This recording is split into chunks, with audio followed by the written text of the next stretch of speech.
Hello everyone, and welcome back to our journey through the lives of the most fascinating figures in the Bible. I'm Biblical Mystery, and I'll be accompanying you on this journey as we explore the stories, history, and lessons behind some of Scripture's most remarkable individuals.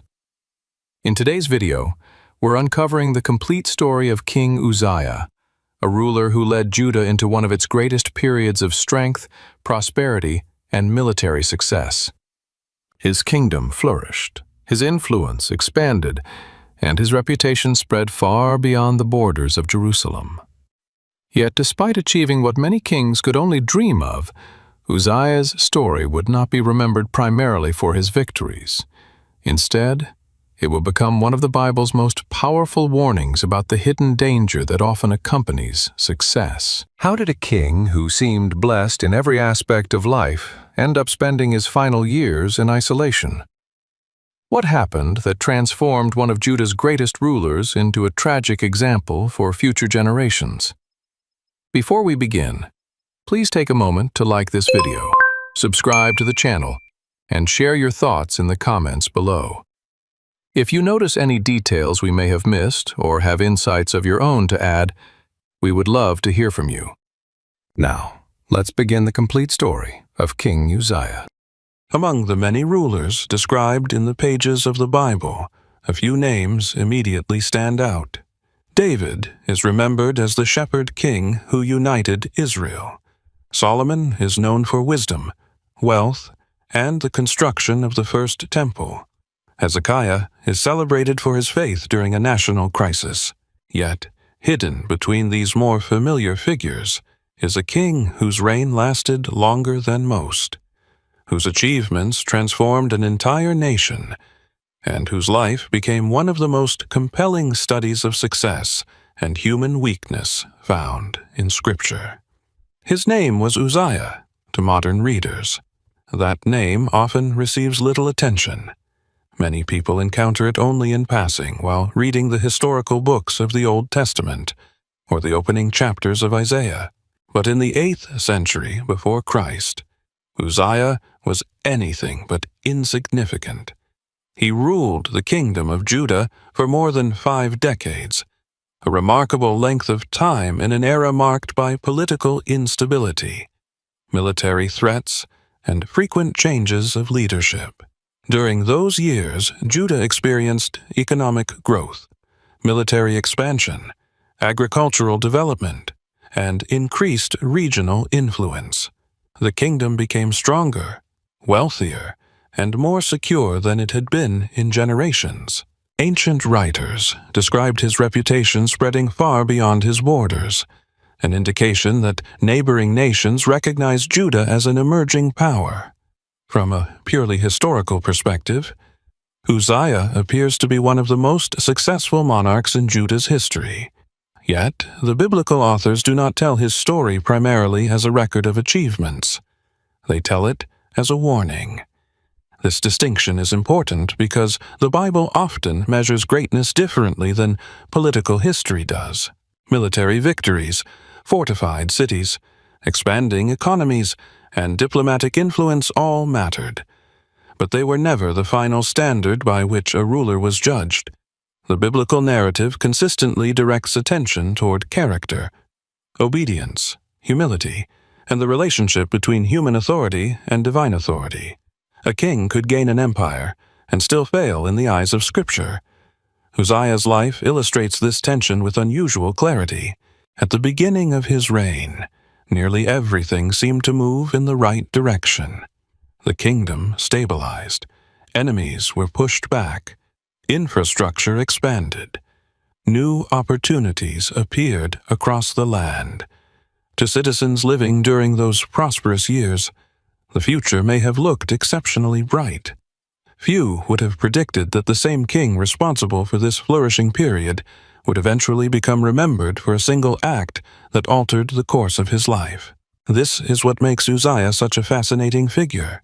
His downfall did not emerge from military defeat. It was not caused by a foreign invasion. He was not overthrown by rivals seeking his throne. The crisis that defined his legacy came from a different source altogether. It emerged from the complex relationship between power and pride, a theme that appears repeatedly throughout biblical history. The story of Uzziah therefore operates on two levels at the same time. On one level, it is the biography of a real king who lived in a specific historical period, governed a real nation, fought real wars, and left a measurable impact on the ancient world. On another level, it serves as a timeless exploration of how success can shape the human heart. Many leaders struggle during times of hardship.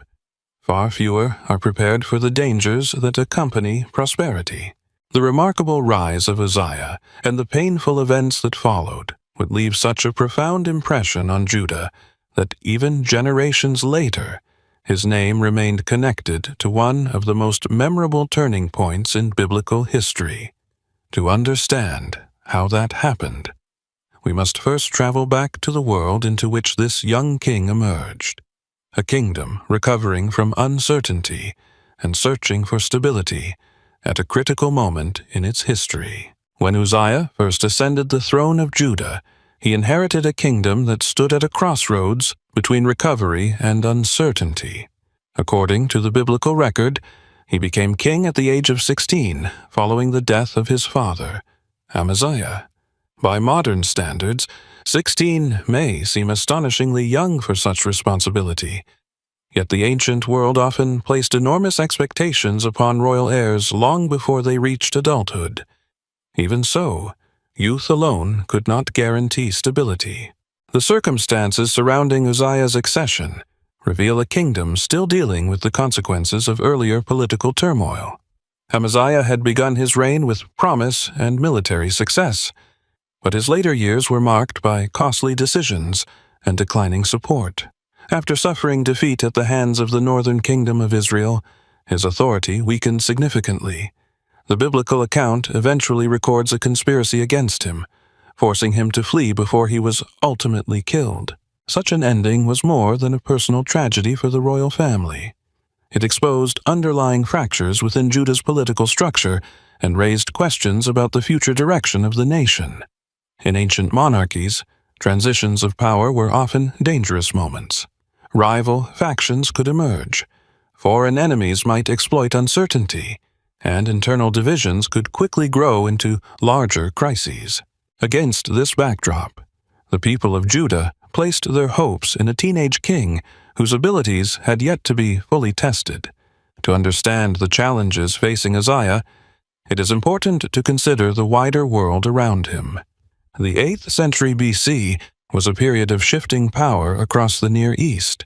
The Assyrian Empire, which would later dominate much of the region, was beginning to reassert itself after periods of relative weakness. Smaller kingdoms watched developments carefully, aware that the balance of power could change rapidly. To the north stood the Kingdom of Israel, Judah's fellow Hebrew state and occasional rival. To the west lay the Philistine cities along the Mediterranean coast. To the east and south lived various tribal groups and regional powers that frequently competed for territory, trade routes, and influence. Judah occupied a strategic location within this complex political landscape. Its survival depended not only on military strength, but also on wise leadership, economic resilience, and internal unity. Despite these challenges, the early years of Uzziah's reign appear remarkably stable. One indication of this stability can be seen in the support he received from the people of Judah. The biblical text notes that the population chose him as king, suggesting a degree of national consensus during a potentially volatile transition. This detail may seem minor, yet in a world where royal succession could trigger conflict, public acceptance was a valuable asset. It provided a foundation upon which the young ruler could begin establishing his authority. Another significant development occurred early in his reign with the rebuilding of Elath, an important city associated with trade access near the Red Sea. Though mentioned briefly in Scripture, this achievement hints at larger ambitions. Control of trade routes could strengthen a kingdom's economy, increase revenue, and enhance regional influence, rather than merely preserving what he inherited. Uzziah appears to have pursued opportunities for growth from the beginning of his rule. Historical and archaeological studies suggest that Judah during this era was entering a period of demographic and economic expansion. Population centers grew, agricultural production increased, and new settlements appeared in strategic areas. While scholars continue to debate specific details and timelines, there is broad agreement that the kingdom experienced notable development during the decades associated with Uzziah's reign. Such progress did not emerge overnight. It required administration, planning, and long-term vision. The young king who sat upon a fragile throne would gradually become the architect of a stronger and more confident Judah. Yet, before military victories, construction projects, and national prosperity could define his reign. Another influence helped shape the direction of his early leadership. The biblical writers point toward a spiritual dimension that they considered essential for understanding everything that followed, an influence that would leave a profound mark on the formative years of King Uzziah. One of the most striking features of Uzziah's story is that the biblical writers do not begin explaining his success through military strategy, political alliances, or economic planning. Instead, they direct attention toward something less visible, but, in their view, far more important. In 2 Chronicles 26, the author makes a statement that serves as a key to understanding the early decades of Uzziah's reign. The text says that he sought God during the days of Zechariah, who instructed him in the fear of God, and as long as he sought the Lord, God made him prosper. To modern readers, this may sound like a simple religious observation. To the ancient audience of Chronicles, however, it was a profound explanation for why certain kings flourished while others failed. The identity of Zechariah remains somewhat uncertain. He should not be confused with the later prophet, whose writings appear near the end of the Old Testament. The biblical text provides only limited information about him, describing him as a man who had understanding in the visions or knowledge of God. While scholars debate the precise meaning of this description, the broader picture is clear. During the formative years of Uzziah's leadership, there was a spiritual mentor whose influence helped shape the young king's perspective. This detail is significant because ancient kings were often surrounded by military advisors, court officials, and political elites. Yet the chronicler emphasizes guidance rooted in reverence for God rather than merely practical statecraft. The concept of seeking God carried a much deeper meaning than occasional participation in religious ceremonies. Within the biblical tradition, seeking God involved aligning one's decisions, priorities, and conduct with divine instruction. It implied humility, dependence, and recognition that ultimate authority belonged to God rather than to human rulers.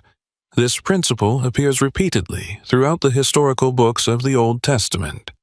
Kings who acknowledged this reality often experienced stability and blessing, while those who abandoned it frequently encountered turmoil and decline. Whether one approaches the text from a faith perspective or as a historical document, it is impossible to understand the author's evaluation of Uzziah without recognizing the importance of this theological framework. At the same time, the chronicler does not portray Uzziah as a passive figure who simply waited for prosperity to arrive. His reign demonstrates initiative, discipline, and active leadership.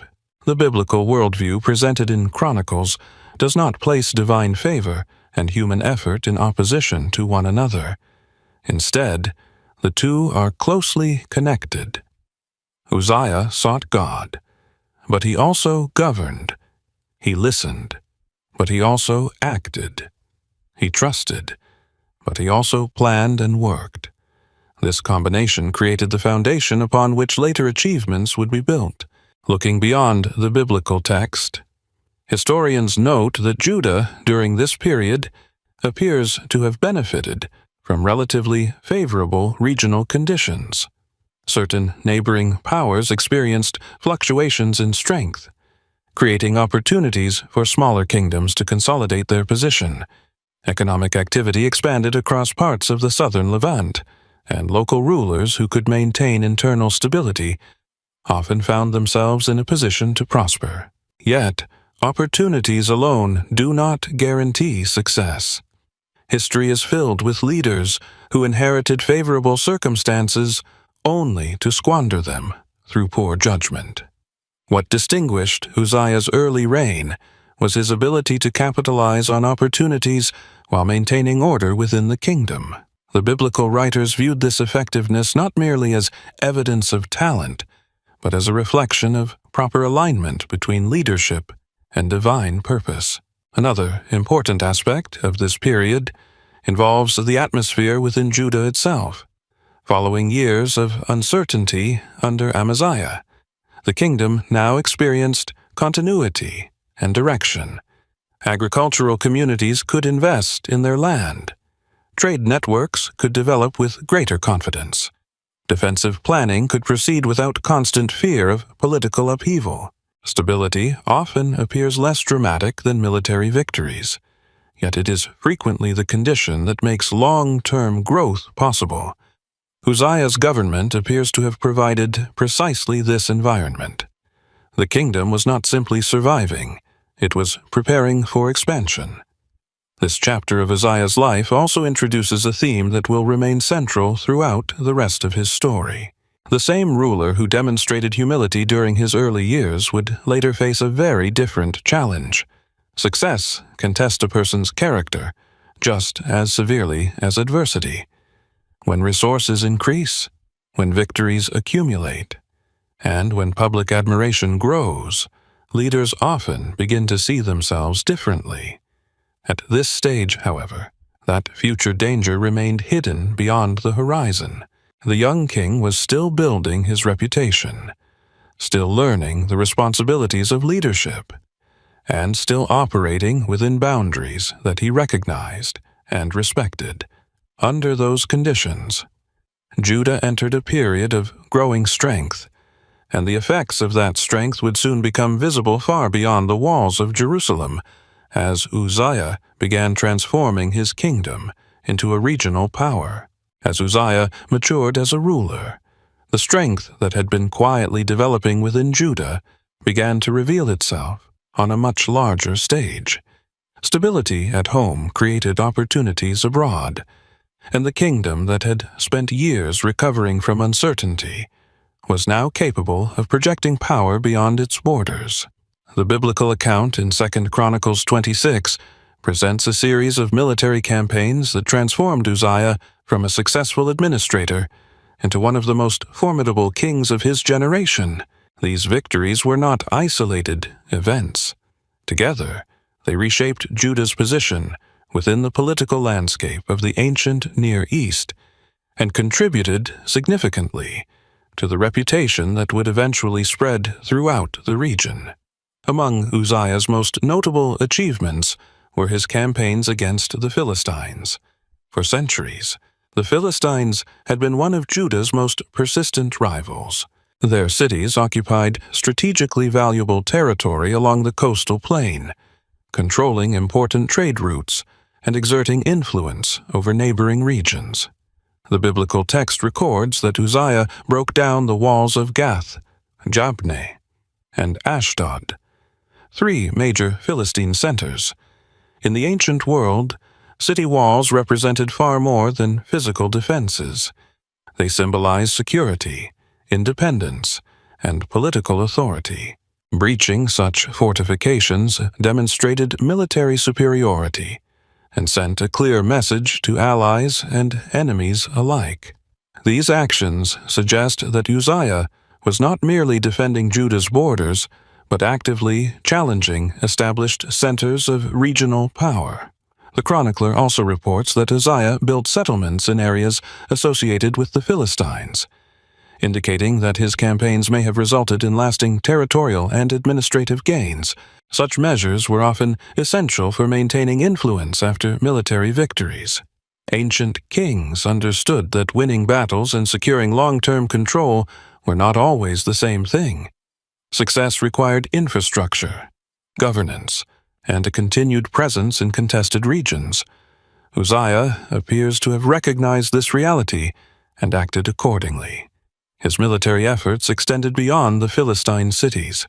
The biblical account mentions victories against Arab groups living in the region of Gurbal, as well as conflicts involving the Munitas. Although modern scholars continue to debate the precise identification of some of these groups, the broader significance remains clear. Judah's influence was expanding across multiple directions. Threats that once required defensive responses were increasingly being confronted through proactive campaigns. This shift reflects growing confidence within the kingdom and suggests that Uzziah possessed both strategic vision and the resources necessary to support extended military operations. Another fascinating detail appears in the chronicler's statement that the Ammonites brought tribute to Uzziah. Tribute was more than a financial transaction. It functioned as a public acknowledgement of political dominance or influence. When neighboring states paid tribute, they effectively recognized the authority or power of a stronger ruler. While the exact nature of these arrangements could vary, such acknowledgments contributed to a king's prestige and expanded his sphere of influence without requiring direct territorial control. The mention of tribute, therefore, reveals that Uzziah's reputation was extending beyond the battlefield into the realm of regional diplomacy and international relations. To fully appreciate these developments, it is helpful to consider the broader historical environment. During portions of Uzziah's reign, larger empires that might otherwise have constrained Judah's ambitions were experiencing periods of relative weakness or transition. This created opportunities for local rulers to strengthen their positions.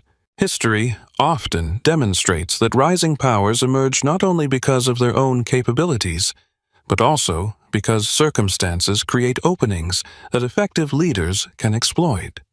Uzziah appears to have been exceptionally skilled at recognizing and utilizing such opportunities. Yet, military success in the ancient world depended on more than favorable conditions. Campaigns required trained soldiers, logistical planning, reliable leadership, and substantial resources. The biblical text later provides clues regarding the organization of Uzziah's military forces, suggesting that his government invested heavily in preparation and structure. Victories were therefore not simply the product of chance. They reflected years of development within the kingdom itself. What makes this stage of Uzziah's reign particularly significant is that military expansion began reinforcing every other aspect of national growth. Secure borders encouraged economic activity. Increased influence enhanced diplomatic standing. Territorial gains opened access to additional resources. Each success strengthened the foundation for future achievements.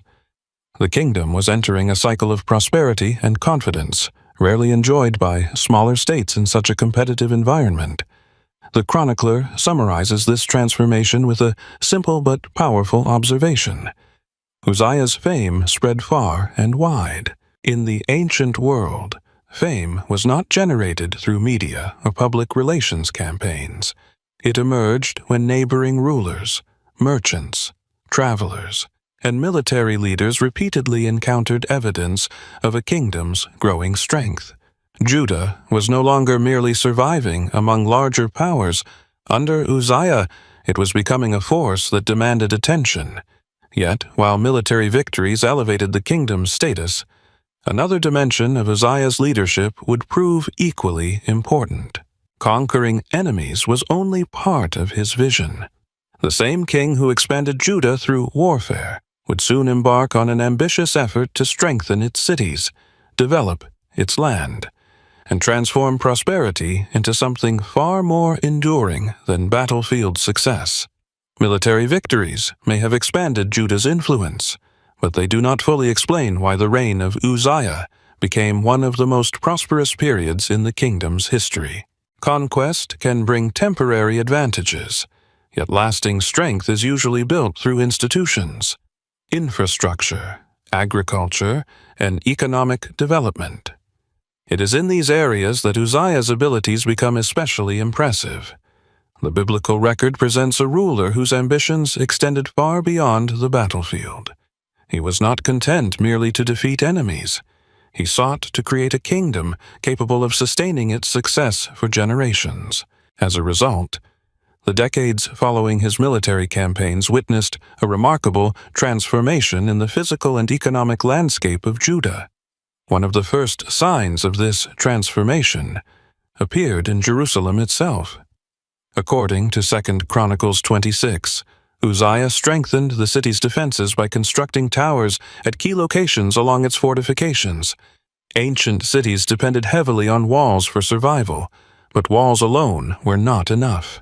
Towers provided elevated positions from which defenders could observe approaching threats, coordinate military responses, and launch attacks against enemy forces. Building such structures required significant resources and careful planning. Their construction reflects a ruler thinking not only about present security, but also about future stability. Jerusalem was becoming more than the capital of a small kingdom. It was evolving into a fortified center of administration, commerce, and national identity. Uzziah's building projects extended beyond the city. The chronicler notes that he constructed towers in the wilderness and dug many cisterns because he possessed large herds of livestock. This brief statement offers valuable insight into the priorities of his reign. Water management was one of the most important challenges facing societies in the ancient Near East. Rainfall was often seasonal and unpredictable. Communities that could store and distribute water effectively enjoyed significant advantages in agriculture, population growth, and economic resilience by investing in cisterns and infrastructure. Uzziah was strengthening the foundations of the kingdom's prosperity. These projects also reveal an understanding of geography and resource management that distinguish successful rulers from less effective ones. The biblical text further states that Uzziah loved the soil. At first glance, this detail may seem surprisingly personal within a royal biography, yet it highlights an essential aspect of ancient kingship. Agriculture was the backbone of the economy. Wealth did not primarily come from banks, industries, or stock markets. It came from fields, vineyards, olive groves, livestock, and trade connected to agricultural production. A ruler who paid attention to the land was investing directly in the welfare of the nation.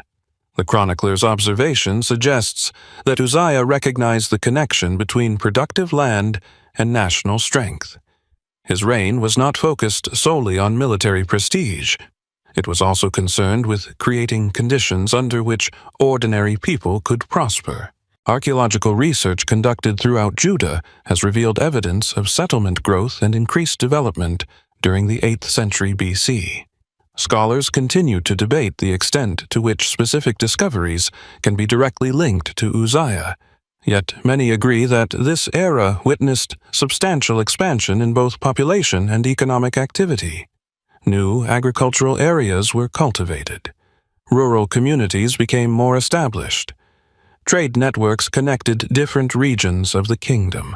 While archaeology cannot confirm every detail recorded in chronicles, it generally supports the picture of a society experiencing significant growth during this period.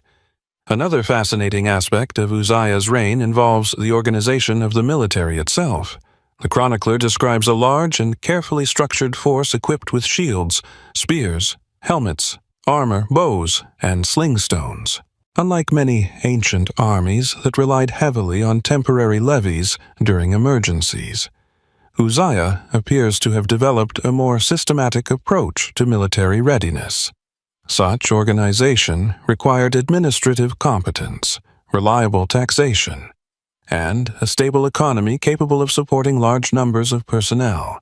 The military was therefore not separate from the kingdom's prosperity. It was one of its products. Perhaps the most intriguing detail appears in the description of innovative machines placed on Jerusalem's towers and corners. These devices were designed to shoot arrows and hurl large stones. Historians continue to debate exactly how these machines functioned. They were likely not identical to the advanced siege engines of later centuries, but they nevertheless suggest a culture willing to experiment with technology and engineering, whether developed by local craftsmen or influenced by broader regional innovations. These devices reveal a kingdom investing in practical solutions to military challenges. They also contribute to the image of Uzziah as a ruler interested in improvement and development, rather than mere preservation of existing systems. As these projects accumulated, Judah entered what could reasonably be described as a golden age. Its defenses were stronger, its economy was healthier, its agricultural capacity had expanded, its military was well organized, its influence reached beyond its borders. The biblical author summarizes the situation with remarkable simplicity, stating that Uzziah became very powerful. Yet power is a complicated thing. In its early stages, it often appears as the reward for discipline, wisdom, and effective leadership. Success reinforces confidence. Confidence encourages larger ambitions. Larger ambitions produce even greater success. For many years, this cycle seemed entirely beneficial in the reign of Uzziah. Few observers would have detected any warning signs beneath the surface of such extraordinary achievement. The kingdom was flourishing, the king was admired, and nearly every measure of national strength pointed upward. It was precisely under these conditions, at the height of prosperity, rather than during a period of crisis, that the most significant change in Uzziah's story quietly began to take shape. For much of his reign, Uzziah appeared to embody the ideal image of a successful king. He had inherited a vulnerable kingdom and transformed it into a secure and prosperous nation. His armies had defeated powerful rivals. His building projects strengthened cities and expanded economic opportunities.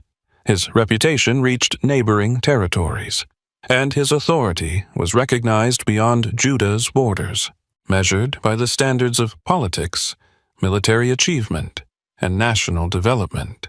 His reign stood among the most impressive in the history of the southern kingdom. Yet, it is at this very point in the narrative that the biblical account makes one of its most revealing observations. After describing decades of accomplishment, the chronicler records a single sentence that changes the direction of the story. But after Uzziah became powerful, his pride led to his downfall. A few verses in the historical books summarize a human tragedy with such simplicity and force. What makes this statement particularly striking is that it does not follow a military defeat, economic collapse, or political crisis. Nothing external appears to have gone wrong. The kingdom was flourishing. The danger emerged from within. This pattern appears repeatedly throughout both biblical and secular history. Human beings often prepare themselves for hardship. They develop resilience during adversity, learn discipline through struggle, and discover wisdom while facing limitations. Success presents a different challenge. When victories accumulate over many years, it becomes easier to forget how those victories were achieved. Confidence gradually shifts into self-reliance. Gratitude begins to fade. The boundaries that once seemed obvious start to appear unnecessary. Individuals who once understood their dependence on others increasingly view themselves as the primary source of their own success. The biblical writers consistently identified this process as one of the greatest spiritual dangers facing leaders. In Uzziah's case, the transformation appears especially significant because of where his story began. Earlier in his reign, the chronicler emphasized that he sought God and benefited from wise spiritual guidance. Those early years were marked by humility and a willingness to operate within established boundaries. The king recognized that he possessed authority, but he also understood that his authority was not absolute. Ancient Israel's political system differed from many surrounding cultures in this respect. In neighboring kingdoms, Rulers were often treated as divine figures or as individuals possessing near unlimited power. The biblical worldview presented a different model. Even kings remained subject to God's law. They were leaders, but they were not the ultimate source of authority. This distinction formed a central pillar of Israel's covenant identity. As long as Uzziah operated within that framework, his reign prospered. The chronicler's statement suggests that over time something changed in the king's perception of himself. The text does not describe a sudden personality shift. It does not portray a dramatic moment in which humility instantly vanished. Human character rarely develops in such abrupt ways. More often, attitudes evolve gradually. A person experiences success, receives praise, gains influence, and becomes accustomed to seeing their decisions produce positive outcomes. Over years and decades, this can create an illusion of invulnerability. The individual begins to trust their own judgment above every other voice. Counsel becomes less necessary. Limits become more frustrating. Responsibilities that once felt sacred begin to feel restrictive. While the biblical text does not provide a detailed psychological profile of Uzziah, it points toward a dynamic that remains familiar across centuries. Historians have often observed similar patterns among powerful rulers. Long periods of success can generate a belief that ordinary rules no longer apply. Leaders who repeatedly overcome challenges may conclude that their instincts are always correct. Institutions that once served as safeguards begin to appear as obstacles. The very qualities that helped create success can eventually contribute to failure when they are no longer balanced by humility and self-awareness. This broader historical reality helps explain why Uzziah's story continues to resonate far beyond its ancient setting. His experience reflects a temptation common to political leaders, military commanders, business executives, and influential individuals throughout history. Another important aspect of the chronicler's observation is that pride is presented not merely as an emotion, but as a force that shapes behavior. The issue was not simply that Uzziah felt confident. Confidence alone is not condemned in the biblical narrative. The problem arose when his elevated view of himself began influencing his decisions. Pride altered the way he understood authority, responsibility, and his own place within the structures established by God. This internal shift would soon manifest itself through a specific action, one that may have appeared insignificant to an outside observer, but carried enormous meaning within the religious and cultural framework of ancient Judah. By the time Uzziah reached the height of his power, he had spent decades commanding armies, directing national projects, and exercising royal authority over virtually every aspect of public life. There remained, however, one sphere that was not his to control. It was a boundary deeply rooted in Israel's religious tradition, protected for generations by sacred law and priestly responsibility. The decision to cross that boundary would become the defining moment of his entire life. The event that ultimately defined Uzziah's legacy was not a military campaign, a political decision, or a diplomatic failure. It took place within the sacred precincts of the temple in Jerusalem, the spiritual heart of the nation, and the most holy location in the kingdom of Judah. For decades, Uzziah had exercised authority over armies, cities, economic development, and national administration. His commands shaped the lives of countless people. His accomplishments earned admiration throughout the region. Yet the temple represented a different kind of authority, one that existed beyond the reach of royal power. According to 2 Chronicles 26, Uzziah entered the temple of the Lord to burn incense on the altar of incense. To modern readers unfamiliar with the religious structure of ancient Israel, this action may appear relatively minor. In the world of the Bible, however, it carried profound significance. Burning incense was not simply a ceremonial act that anyone could perform. It belonged to a specific priestly responsibility entrusted to the descendants of Aaron. The distinction between king and priest was deeply embedded within Israel's covenant system. Both roles were important, but they were not interchangeable. Kings governed the nation. Priests oversaw sacred worship. Each possessed authority within a defined sphere, and maintaining that separation was considered essential to preserving the order established by God. Understanding this distinction requires stepping into the worldview of ancient Judah. Unlike several neighboring cultures, Israel's religious tradition did not elevate its kings to divine status. Egyptian pharaohs were often viewed as divine figures. Certain Mesopotamian rulers claimed unique relationships with the gods that elevated them above ordinary humanity. The kings of Judah occupied a different position. They ruled by God's permission, but they remained subject to God's law. Their authority was significant, yet it was never absolute. The temple itself served as a visible reminder of this reality. Even the most powerful monarch could not simply redefine sacred boundaries according to personal preference. The biblical text does not explicitly state what motivated Uzziah's decision. As a result, scholars and theologians have proposed various interpretations. Some suggest that years of success may have convinced him that his status entitled him to perform functions normally reserved for priests. Others argue that he may have viewed the act as an expression of devotion, without fully appreciating its implications. Still others see the event as the culmination of the pride described in the previous chapter, a moment when the king's perception of his own authority expanded beyond its proper limits.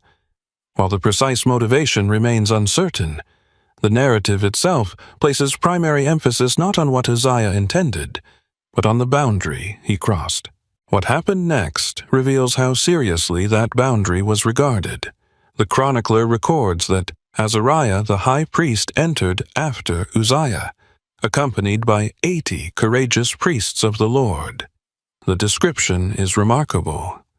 These men were not confronting a foreign invader or an enemy army. They were confronting their own king at the height of his power. In the ancient world, challenging a monarch could be extraordinarily dangerous. Kings possessed the ability to punish dissent, remove officials, and exercise immense influence over those around them. Yet the priests proceeded anyway. Their actions reflect a conviction that loyalty to God's commands took precedence over fear of political consequences. The confrontation itself forms one of the most dramatic moments in the reign of Uzziah. The priests told the king that it was not his place to burn incense before the Lord, and instructed him to leave the sanctuary. Their argument was not based on personal preference, institutional rivalry, or political disagreement. It rested entirely upon the belief that God had assigned this responsibility to the descendants of Aaron. In effect, they were reminding the king that there remained limits to his authority, regardless of his achievements or status. This moment highlights a theme that runs throughout biblical history. Genuine faithfulness often requires individuals to uphold truth, even when doing so involves personal risk. The priests could have remained silent. They could have rationalized the situation, or avoided confrontation altogether. Instead, they chose to act. Their courage preserved an important principle within Israel's religious life, namely, that no human leader stood above the commands of God. The biblical account then describes Uzziah's reaction, rather than accepting the correction. He became angry. This detail may appear brief, but it reveals much about the deeper issue underlying the incident. Anger often emerges when individuals encounter resistance to expectations they have come to regard as unquestionable. For decades, Uzziah had likely been accustomed to obedience, respect, and success. Now, within the temple itself, a group of priests was telling him no. The conflict was no longer simply about incense. It had become a confrontation between royal authority and sacred boundaries. between personal will and established covenant order. As the tension escalated inside the temple, the situation moved beyond a disagreement between a king and his priests. According to the chronicler, a consequence unfolded immediately, transforming what began as an act of unauthorized worship into one of the most sobering moments recorded in the history of Judah. In a single instant, the balance of power within the sanctuary would shift dramatically, and Uzziah's life would never be the same again. The confrontation inside the temple reached its decisive moment, while Uzziah still stood before the altar with a censer in his hand. According to the account preserved in 2 Chronicles 26, the king responded to the priest's rebuke with anger rather than submission. It was at that very moment, while the dispute was unfolding in the sacred space of the temple, that leprosy appeared on his forehead in the presence of the priests. The narrative is brief, yet its impact is enormous. A ruler who had spent decades expanding cities, commanding armies, and strengthening a nation suddenly found himself facing a reality that neither military power nor royal authority could overcome. The man who had entered the sanctuary as king now stood exposed as someone subject to a higher authority than his own. To appreciate the full significance of this event, it is important to understand how leprosy functioned within the world of the Old Testament. Modern readers often associate the word with Hansen's disease, a specific medical condition identified centuries later. In biblical literature, however, the term translated as leprosy covered a broader range of visible skin disorders and conditions associated with ritual impurity. The primary concern in many biblical passages was not simply physical illness, but ceremonial status. Certain conditions rendered individuals ritually unclean, restricting their participation in aspects of communal and religious life until proper procedures had been followed.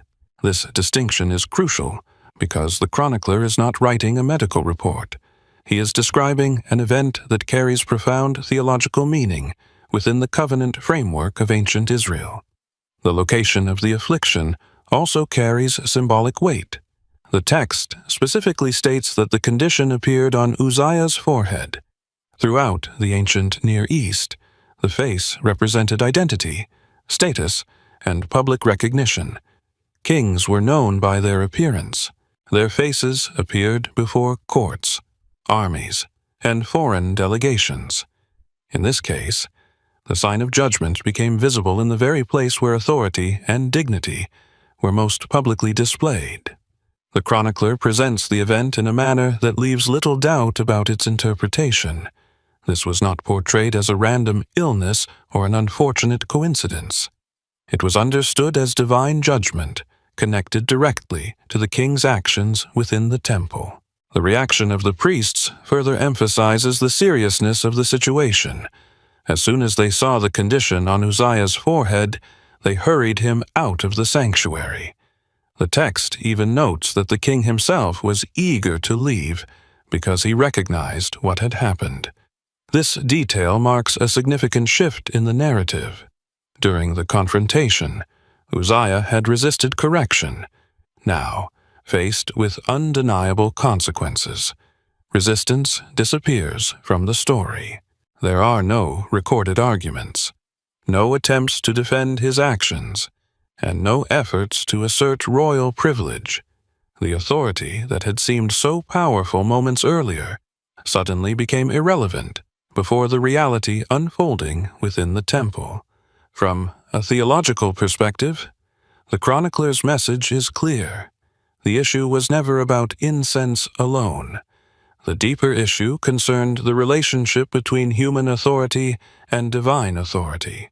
Uzziah's error was not simply performing a ritual reserved for priests. It was the assumption that power in one sphere granted access to every sphere. The king had succeeded in war, administration, construction, and diplomacy. Over time, those successes may have fostered the belief that boundaries established by God no longer applied to him in the same way they applied to others. The judgment recorded in the narrative directly challenges that assumption. Even the most successful ruler in Judah remained accountable to a standard beyond himself. Historians and biblical scholars have approached this episode from various angles. Some focus on its theological meaning within the chronicler's broader narrative. Others explore its role in reinforcing distinctions between royal and priestly authority during later periods of Jewish history. Still others examine how the story reflects ancient concepts of holiness, sacred space, and covenant order. While interpretations may differ regarding certain details, there is widespread agreement that this event serves as the turning point of Uzziah's life. Everything before it reflects ascent. Everything after it reflects consequence. The speed of that transition is part of what makes the account so powerful. For decades, Uzziah had experienced a steady progression of achievement. His kingdom grew stronger. His influence expanded. His fame spread throughout the region. Yet, the defining moment of his reign occurred within a matter of minutes. History often remembers leaders for long periods of accomplishment, but it can also be shaped by a single decision made at a critical moment. Uzziah's story illustrates how quickly the trajectory of a life can change when personal ambition collides with sacred boundaries. The consequences extended far beyond the walls of the temple. The affliction that appeared on his forehead did not disappear when he left the sanctuary. Instead, it followed him into the years ahead, altering his role within the kingdom and reshaping the final chapter of his reign. The king, who had once stood at the center of Judah's political and military life, would now face a very different existence, one marked not by public triumph, but by separation, limitation, and a form of isolation that few rulers could have imagined at the height of their power. The consequences of Uzziah's actions in the temple did not end with the dramatic moment described in Chronicles. The judgment became a permanent reality that reshaped the remainder of his life. After decades spent at the center of Judah's political, military, and economic development, the king entered a phase of existence defined not by expansion, but by separation. The biblical record states that Uzziah remained a leper until the day of his death, and lived in a separate house because he was excluded from the temple of the Lord. At first glance, this detail may appear straightforward, yet its implications were profound. The ruler, who had once exercised authority across an entire kingdom, now found himself removed from key aspects of public and religious life. To understand the significance of this isolation, it is necessary to consider the role of kingship in the ancient world. A king was not merely an administrator issuing orders from a distance. Royal authority depended heavily upon visibility. Kings appeared before military leaders, presided over public affairs, represented the nation in diplomatic matters, and participated in important religious ceremonies. Their presence reinforced legitimacy and stability. Uzziah had spent much of his life in exactly that role. His image would have been associated with military victories, construction projects, and national prosperity. Suddenly, the condition that appeared in the temple created barriers between the king and many of the functions that had defined his reign. The biblical laws concerning ritual impurity required varying degrees of separation depending on circumstances. Whatever the precise medical nature of Uzziah's condition may have been, the chronicler emphasizes its effect on his status rather than its physical symptoms. The key issue was exclusion from sacred spaces and the limitations that accompanied it. For a man whose downfall originated in a violation of religious boundaries, the resulting separation carried powerful symbolic meaning. The temple he had entered without authorization now became a place from which he was permanently barred. Historians and biblical scholars have noted that the text does not describe a complete collapse of government during this period. Judah continued to function as a kingdom. Administration continued. National institutions remained intact. The chronicler records that Jotham, Uzziah's son, governed the palace and administered the affairs of the people. This arrangement is significant because it demonstrates the resilience of the kingdom's political structure.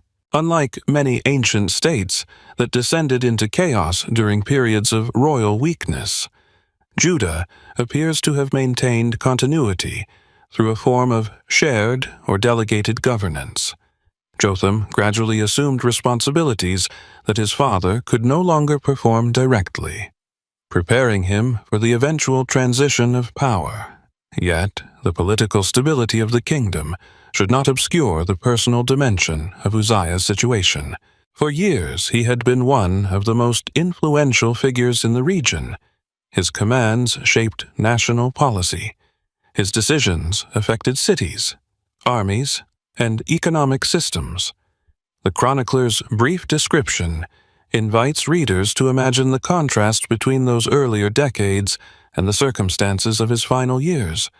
The man who had overseen construction projects across the land now lived apart from much of the public life he once directed. The ruler, whose fame had spread widely among neighboring peoples, spent his remaining years largely removed from the center of national attention. Scripture does not record Uzziah's thoughts during this period. We are not told whether he reflected upon the choices that led to his downfall, whether he struggled with regret, or how he viewed the dramatic change in his circumstances. This silence is noteworthy. Rather than providing emotional commentary, the biblical narrative allows the situation itself to communicate its message. The facts are presented with remarkable restraint. A king became powerful. Pride altered his judgment. He crossed a sacred boundary. Judgment followed. Isolation became part of his remaining years. The simplicity of the account gives it a certain gravity that elaborate descriptions might have diminished. From a broader historical perspective, Uzziah's final years offer a fascinating contrast between public success and personal limitation.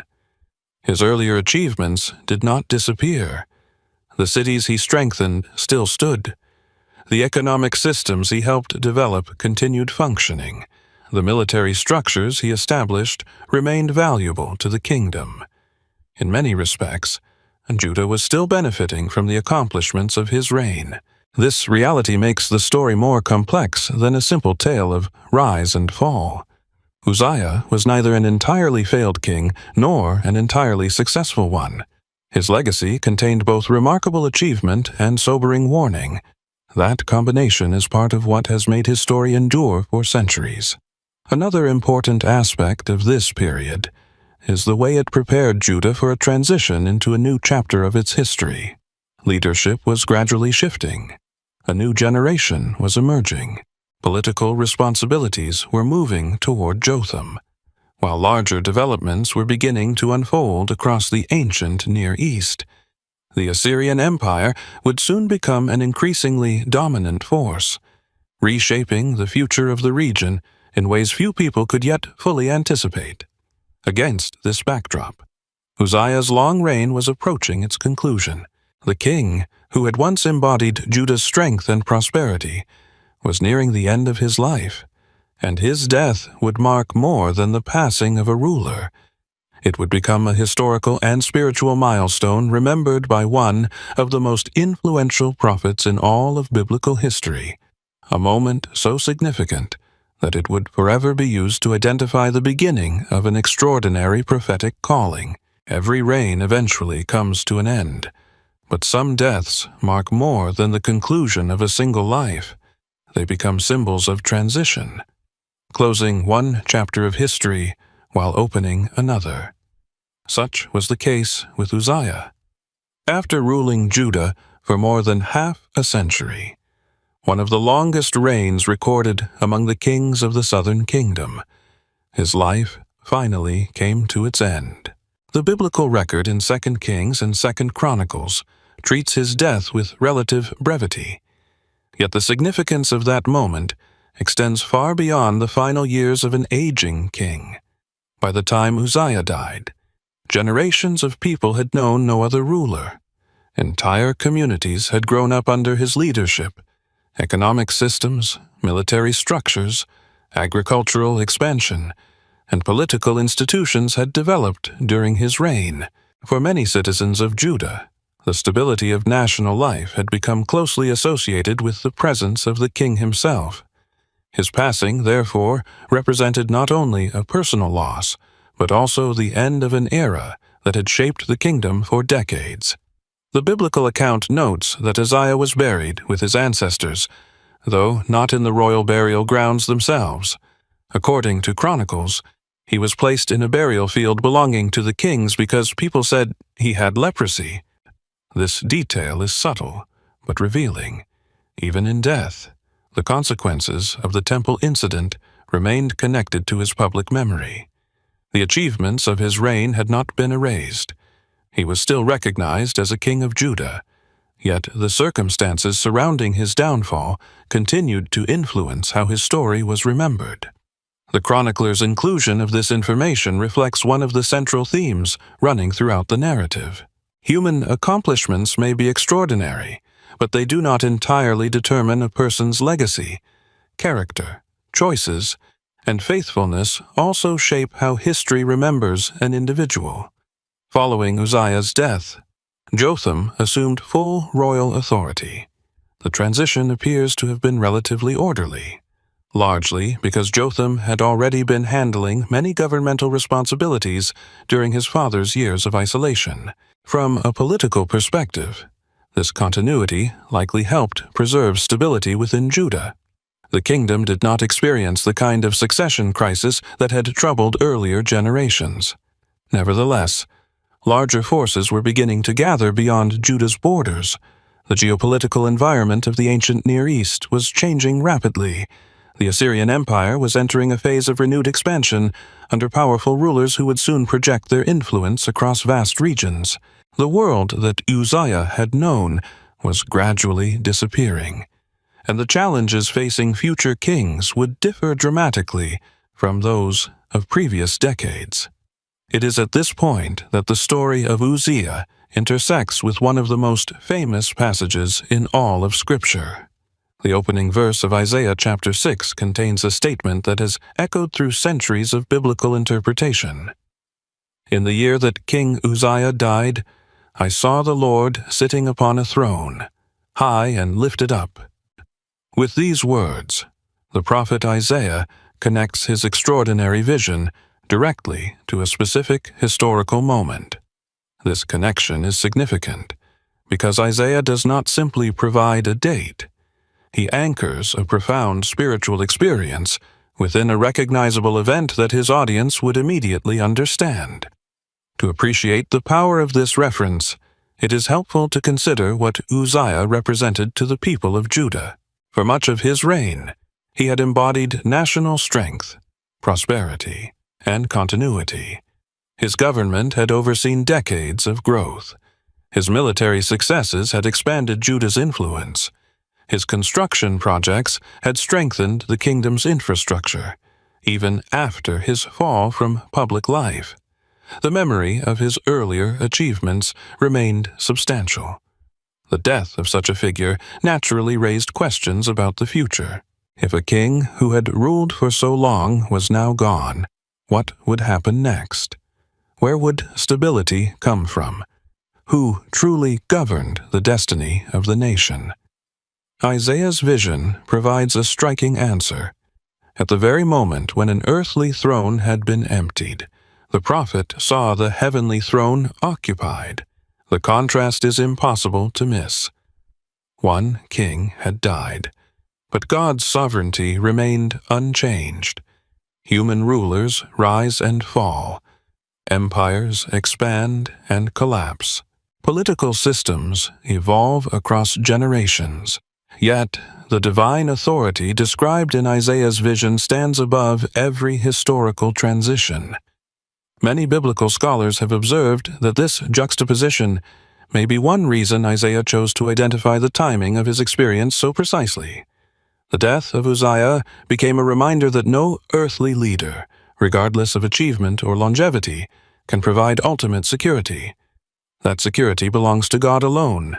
In this sense, Uzziah's story reaches beyond biography and enters the realm of theological reflection. His life began with promise, developed through remarkable success, encountered the dangers of pride, and concluded with a lesson about the limits of human power. Yet, his death also became the backdrop for a new beginning. As one era ended, a prophetic voice emerged that would shape the spiritual history of Judah for generations. The king who once dominated the political landscape gradually passed into history, while the message proclaimed by Isaiah would continue influencing readers long after the walls Uzziah built had weathered and faded. With his death, the narrative of his reign was complete. What remained was the question of how that reign should ultimately be remembered, a question that continues to invite reflection from historians, theologians, and readers of Scripture even today. Looking back across the life of King Uzziah, it becomes clear why his story has remained one of the most fascinating and thought-provoking accounts in the historical books of the Old Testament. Few rulers of Judah experienced such a dramatic combination of success and tragedy. His reign stretched across more than 5 decades, making him one of the longest-serving kings in the history of the southern kingdom.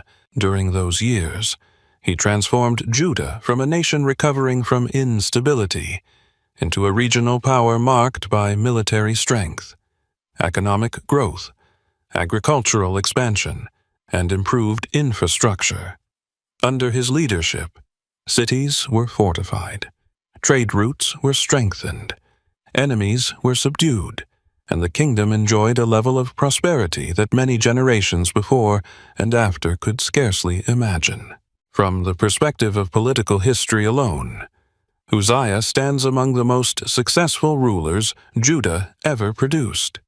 Yet, the Bible does not preserve his story primarily as a celebration of achievement. Instead, it presents his life as a complex portrait of leadership, responsibility, human weakness, and the dangers that can emerge when success begins to alter a person's understanding of themselves. This distinction is what makes the account so enduring. If Uzziah had simply been a failed king, his story would carry one lesson. If he had only been a victorious king, it would carry another. The power of his biography lies in the fact that he was both remarkably successful and profoundly flawed. The same individual who strengthened the kingdom also crossed a boundary that ultimately changed the course of his life. The same ruler who spent decades building Judah's future spent his final years living in separation from much of the public life he once dominated. This tension gives the narrative a depth that continues to resonate across centuries. One of the most significant themes emerging from Uzziah's life is the relationship between success and character. Many stories focus on how people respond to failure. The Bible frequently explores a different question. How do people respond to success? Adversity often reveals weaknesses, but prosperity can reveal them as well. When individuals experience repeated victories, increasing influence, and public admiration, they may begin to view themselves differently. The limits that once seemed necessary become inconvenient. The humility that once guided decisions gradually fades into self-confidence. In Uzziah's case, the chronicler identifies this process with remarkable clarity. His downfall did not begin when he became weak. It began when he became strong. This observation remains relevant far beyond the world of ancient kings.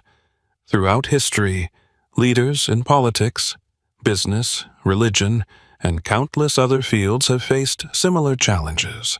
The qualities that help build success do not automatically guarantee the wisdom needed to manage it.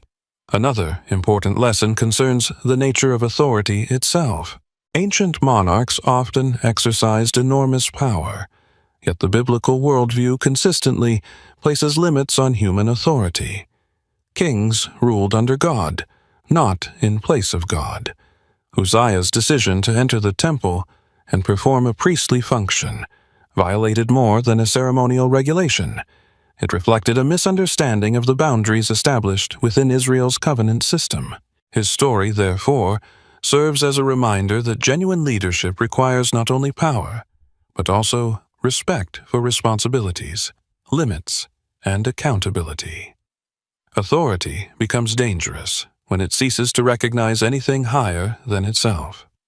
Historians continue to study Uzziah because his reign occupies an important period within the broader history of the ancient Near East. Archaeological evidence suggests that Judah experienced substantial growth during the 8th century BC. Settlement patterns expanded. Economic activity increased. Defensive structures became more sophisticated. While scholars naturally debate the interpretation of specific discoveries, there is broad recognition that this era marked a significant stage in Judah's development. Uzziah was not merely a theological figure. He was a historical ruler whose decisions influenced real communities and shaped the trajectory of a nation. This combination of historical significance and theological reflection helps explain why his story continues to attract attention from both scholars and readers of Scripture. The connection between Uzziah and Isaiah adds yet another layer to his legacy. The prophet's famous declaration, "In the year that King Uzziah died, I saw the Lord," ensures that the king's memory remains linked to one of the most influential prophetic callings in biblical history. In a striking way, the conclusion of Uzziah's life became associated with a renewed vision of divine sovereignty. An earthly king passed from the scene, but the heavenly throne remained occupied. The contrast captures one of the central messages running through the entire narrative: human power, regardless of how impressive it appears, is temporary. Kingdoms rise and fall.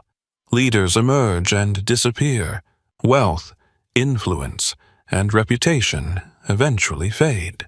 Yet, the authority of God remains unchanged. Perhaps this is why the story of Uzziah still speaks to modern audiences. It is not merely an account about an ancient ruler who lived nearly 3,000 years ago. It is a reflection on ambition, responsibility, humility, success, and the choices that shape a legacy. His life demonstrates how much can be accomplished through wisdom, discipline, and effective leadership.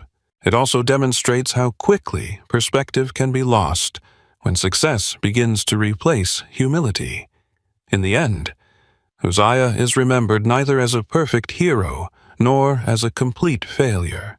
He remains a powerful reminder that greatness and vulnerability often exist side by side within the same person.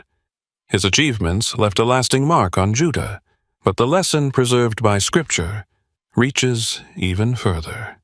The story of Uzziah ultimately invites every generation to consider a timeless question. When success arrives, what kind of person will we become?